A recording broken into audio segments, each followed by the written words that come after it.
আমার আল্লাহ বলে এই জমিনটা আমি পুরায়া তামা বানায়া দিব। এই জমিনের মধ্যে যত পানি আছে পানিগুলো আমি আল্লাহ পুরায়া ছাই বানায়া দিব। যেদিন কিচ্ছু বলতে কিচ্ছু থাকবে না, সেদিন থাকবে শুধু আমার আল্লাহ। আজকে কার জন্য সুদ খাও, কার জন্য ঘুষ খাও, কার জন্য ব্যভিচার করো, কার জন্য অন্যায় করো রে মন, কার জন্য তোমরা এত বাহাদুরি করো?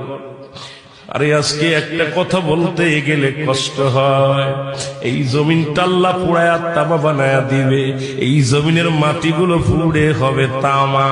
এই জমিনের যত পানি আছে পানিগুলো পুড়ে হবে ছাই।